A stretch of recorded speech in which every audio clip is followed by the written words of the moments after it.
Nafisa, Tania, Farika,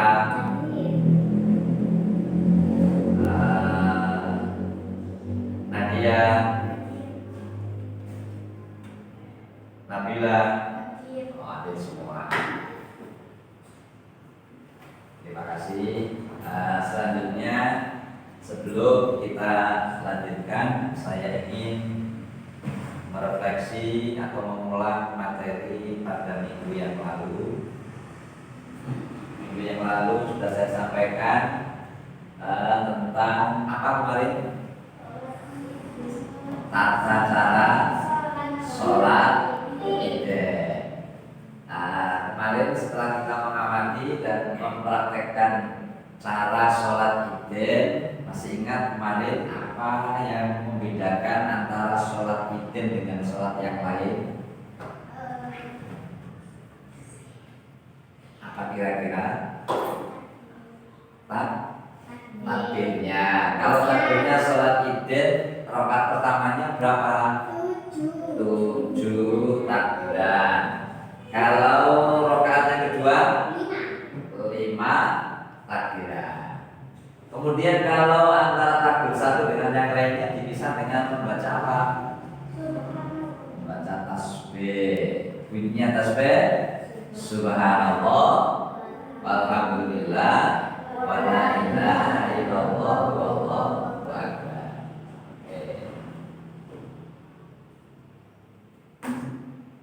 Bisa.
Sebelum kita lanjutkan, saya sampaikan tujuan pembelajaran.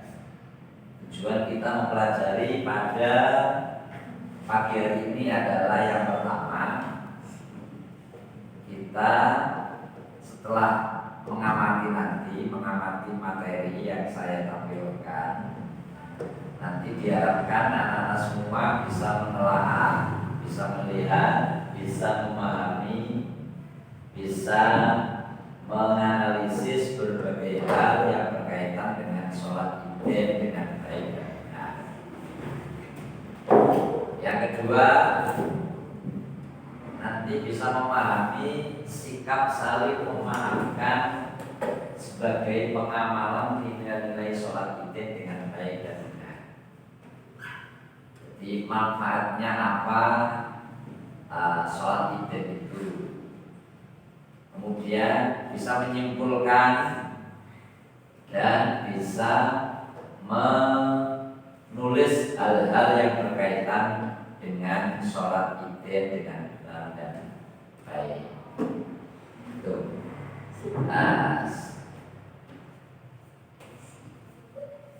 Selanjutnya kita akan masuki siapa orang yang bangkrut. Siapa orang yang bangkrut?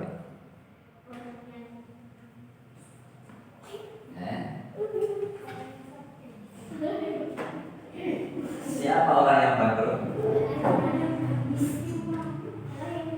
Orang yang miskin. Apalagi?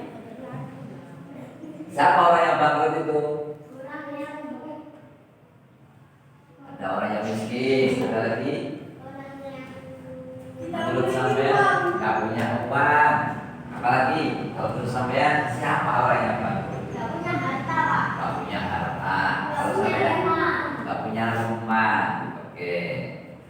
jawaban sampean.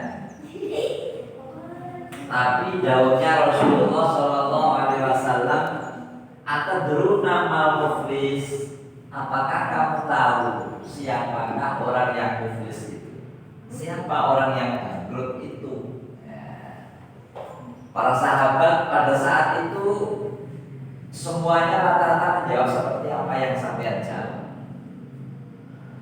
Jadi para sahabat ketika ditanya oleh Rasulullah, siapa orang yang muflis, siapa orang yang bangkrut itu? Jawabnya para sahabat, al-muflis fina man la dirhama. Itu sudah duit kayak orang yang Nabi. Tadi duit wala mata, jangan duit bodoh, jangan duit rumah. Itu menurut pandangannya para sahabat. Tapi jawab Rasulullah, innal muflisa min ummati ya'ti yawmal qiyamah bi sholatin wa syiyamin wa zakatin, tapi wa ya'ti qad syatama hadza wa qadhafa hadza wa akala mala hadza wa safaka dama hadza wa daraba hadza fayuqta hadza min hasanatihi fa in kuniyat hasanatuhu qabla ayyuqda alaihi ukhidha min khotoyahum faturikat alaihi sumatu ikabina. Jadi kanjeng Nabi, dawuh kanjeng Nabi, wong sing muflis itu orang yang bangkrut itu ketika orang itu di dunianya atau ketika bangun dari kubur, ketika dibangunkan dari kubur, dikumpulkan ke di padang mahsyar, itu orang itu membawa pahala yang banyak, membawa pahala sholat, membunyoni sholat itu atau ditinggal, poso terus-terusan, zakat yo akeh. Tapi ketika di dunia itu orang itu sering mencaci maki, orang itu sering menghina, orang itu sering mengejek, orang itu sering menyakiti teman, menyakiti tetangga, atau makan harta orang lain, atau memukul, atau apapun yang dilakukan di dunia. Jadi ketika di dunianya mereka sholat, dia puasa, dia zakat, tapi selain itu dia itu sering mencaci maki, ngenyek koncone, menghina, memukul dan lain sebagainya. Nah, ketika nanti sudah dikumpulkan di padang mahsyar, semua kebagusannya, kebaikannya, pahala sholat, pahala puasa, pahala zakat dan lain sebagainya itu diberikan kepada orang yang pernah disakiti, orang yang pernah dicaci, orang yang pernah dihina, orang yang pernah diremeh-remeh. Pokoknya orang itu pernah menyakiti orang lain. Jadi dijubui kebagusan. Ganjaran sama itu diweno koncone sampean sing sampean LWI, sampean itu. Lah umpamanya kebagusannya sampean sudah habis, ganjarannya sampean kok wis entek. Engko keeleane koncone sampean, dosa-dosane kancane sampean diweno sampean. Iku sing diarani orang yang orang yang bangkrut itu. Jadi katakan Nabi, orang yang bangkrut itu bukan kok nggak punya uang, nggak punya rumah, nggak punya apa namanya harta benda, tidak itu. Tapi ketika besok dia padang mahsyar, itu orang-orang berbondong-bondong mendekati orang itu, meminta pahalanya. Ganjaran itu dijaluk. Kalau wong sing pernah disakiti, yang pernah dihina dan lain sebagainya.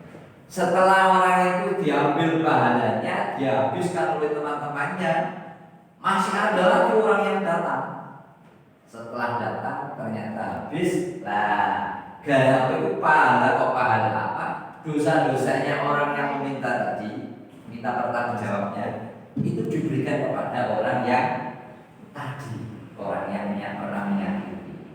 Itu yang apa itu orang yang dikatakan orang yang bangkrut.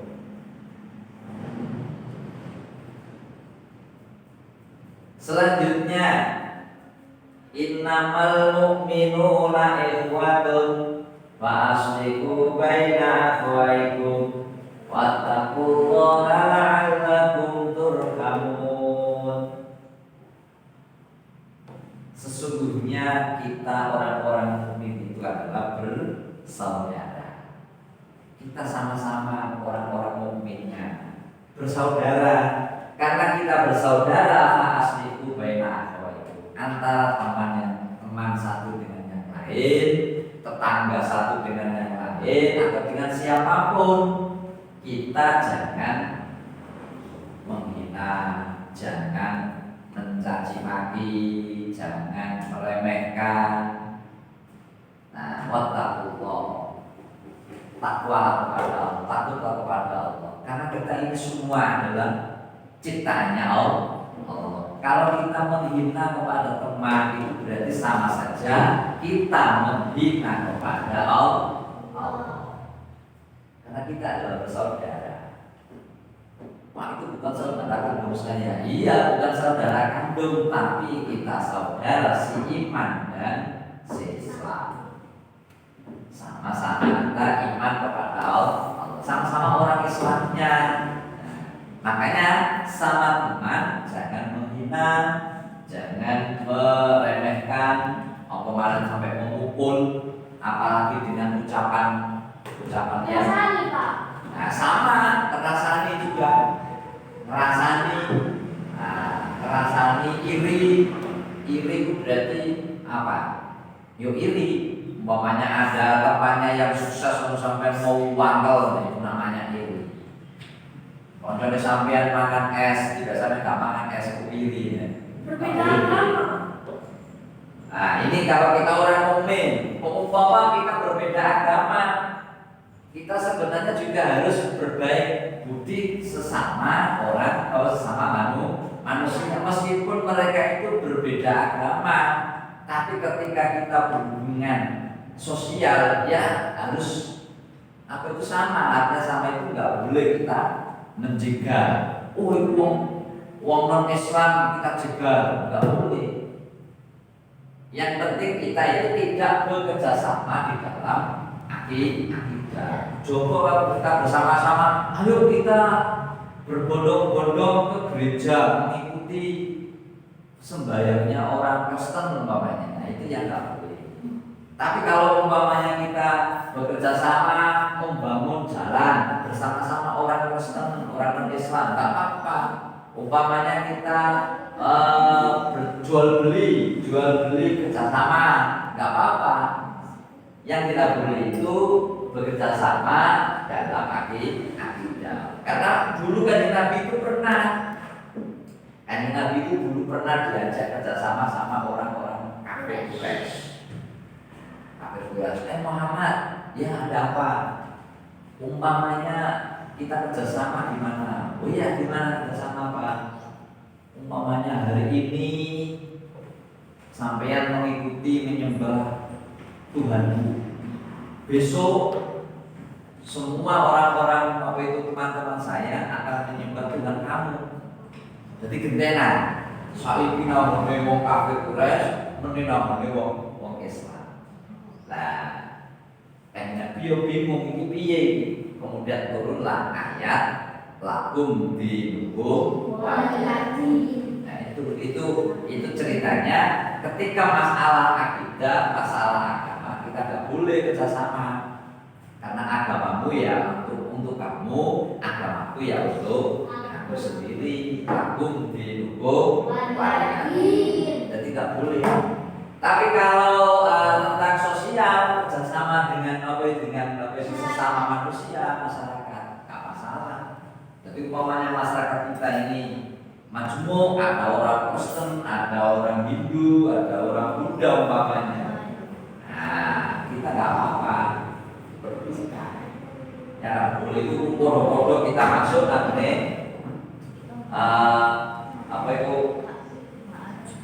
masuk pada akidah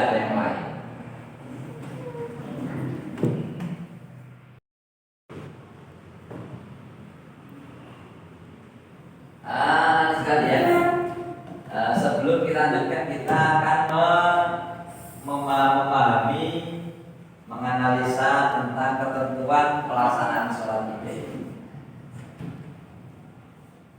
Perlu diketahui bahwa sholat Id itu dilaksanakan dengan berapa rakaat? 7. Loh, sholat Id itu dilaksanakan berapa rakaat? Berapa rakaat? 2 rakaat. Seperti sholat subuh. Nah, ini perlu diketahui, sholat Id itu terdiri dari 2 rakaat pertama ditambah dengan takbir berapa? 7. Kalau rakaat kedua ditambah takbir 5. Kemudian yang kedua, ketentuannya adalah sebelum sholat Id tidak disunahkan azan dan iqamah, serta sholat sunnah qobliyah atau ba'diyah. Ya. Kalau nanti besok kalau kita ada pelaksanaan sholat Idul Adha, sebentar lagi kan ada juga terakhir. Tanggal berapa ini? 9. Tanggal 10. Kalau menurut apa tadi? Tadi malam ru'yah tadi malam diputuskan oleh pemerintah bahwa sholat Idul Adha itu pada tanggal 10, yaitu hari Ahad. Hari Ahad besok lah. Hari Ahad besok coba perhatikan. Sampai harus ikut. Perhatikan, sebelum pelaksanaan sholat Id itu besok ada adanya apa tidak? Ada qomatnya apa tidak? Nah, itu yang membedakan. Kalau sholat fardu ada adanya, ada iqamatnya. Tapi kalau sholat Id itu tidak ada adzan, tidak ada iqamah. Kemudian yang ketiga, ketentuan sholat Id itu sebaiknya dilakukan berjamaah. Sholat Id itu umpama dilakoni ijen boleh. Sampean sembahyang riyoyo kono omah boleh. Boleh. Ayo sembahyang dhewe, Pak. Sembahyang dhewe kono omah. Bapake, ibuke, anake adi bae. Enggak apa-apa orang imam. Bapake sing imami. Jadi boleh. Jadi sholat itu tidak harus di masjid. Oh ini sebaiknya dilaksanakan di masjid. Jadi boleh kita laksanakan di masjid, boleh juga dilaksanakan di lapangan, utawa nenggone gedung, utawa nenggone nabi balik desa, enggak apa-apa. Nah, tapi sebaiknya kita laksanakan di masjid. Terus umpama sampai enggak ikut sholat di masjid, sholat sendirian aja. Atau sampean nunggu adik sampean umpamanya. Warane keluarga sampean itu semuanya pergi ke masjid. Sampean karipan, sampean dorong tani, tibae nang masjid wis mulai. Lha iku enggak apa-apa, masjid wis mulai sampe sembahyang dhewe 2 rakaat. Niat sholat Idul Adha. Sembahyang dhewe enggak apa-apa. Jadi sholat Idul Adha itu boleh dilaksanakan berjamaah, boleh dilaksanakan sendiri. Itu ketentuannya. Jadi di antara perbedaannya, sholat Id 2 rakaat sama dengan sholat subuh. Cuma bedanya kalau takbir pertama 7, yang kedua 5. Kemudian sebelum sholat Id itu ada adzan, tidak ada adzan dan bisa dilaksanakan berjamaah, bisa dilaksanakan di masjid dan yang lain sebagainya. Hal-hal yang ada berkaitan dengan ketentuan pelaksanaan sholat Id. Oke. Terus